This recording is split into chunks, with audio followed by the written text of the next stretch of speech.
నా వీడియోస్ మీకు నచ్చినట్లయితే లైక్ చేయండి, సబ్స్క్రైబ్ చేయండి. హాయ్, హలో, అందరు ఎలా ఉన్నారు? బాగున్నారండి? Welcome to my channel. ఇవాళ మన వీడియో వచ్చేసి రసం పౌడర్ ఎలా చేసుకోవాలి అండ్ మిరియాల రసం ఎలా చేసుకోవాలో చూపిస్తాను. ముందుగా మనకు కావాల్సినవి మిరియాలు, ధనియాలు, కందిపప్పు, జీలకర్ర, వెల్లుల్లిపాయలు. ఏవైతే మీకు చూపించానో అవన్నీ డ్రై రోస్ట్ చేసుకోవాలండి.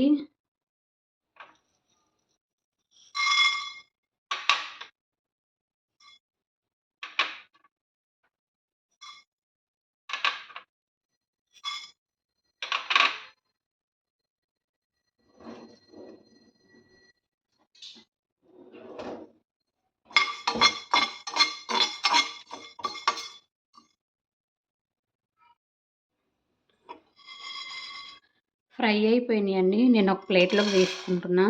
ఇవి చల్లారాక మిక్సీ పట్టుకోవాలి.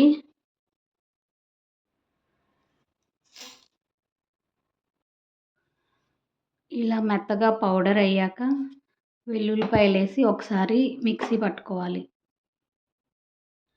మిరియాల పొడి రెడీ అయిపోయింది. మిరియాల చారు ఎలా తయారు చేసుకోవాలో చూపిస్తాను. దానికి కావాల్సినవి మిరియాల పొడి, చింతపండు, జీలకర్ర, ఆవాలు, పసుపు, సాల్ట్, ఎండుమిర్చి, ఒక టమాటో, 2 పచ్చిమిర్చి, కరివేపాకు. ఆయిల్ వేసుకోవాలండి, 2 టేబుల్ స్పూన్స్.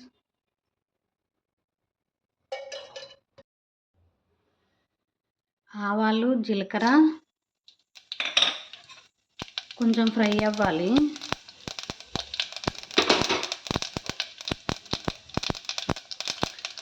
ఎండుమిర్చి,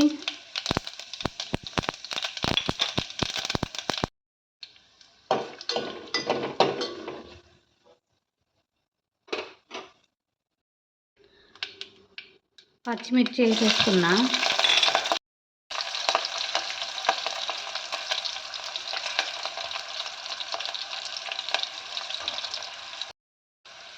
టమాటో వేసుకోవాలి.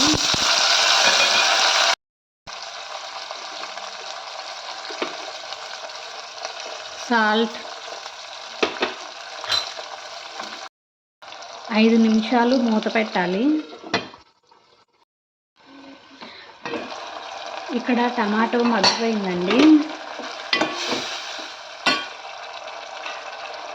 నేను రసం పొడి వేస్తున్నాను. రసం పొడి కొంచెం ఫ్రై అవ్వనివ్వాలి.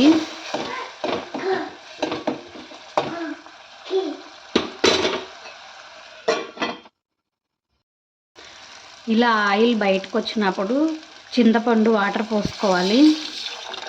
మీ పులుపుకు తగ్గట్టు నార్మల్ వాటర్ పోసుకోండి.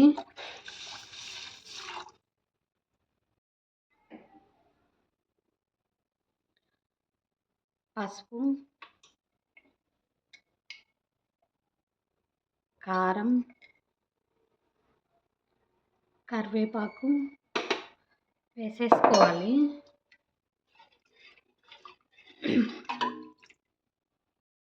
మనకి జలుబు చేసినప్పుడు వేడి వేడి అన్నంలో ఈ మిరియాల చారు వేసుకొని తినడం వల్ల గొంతు ఫ్రీ అవుతుందండి. ఎంతో టేస్టీగా ఉండే మిరియాల చారు రెడీ అయిపోయింది. నచ్చితే మీరు ట్రై చేయండి. Thanks for watching my videos. Okay, bye అండి. నా వీడియోస్ మీకు నచ్చినట్లయితే లైక్ చేయండి, సబ్స్క్రైబ్ చేయండి.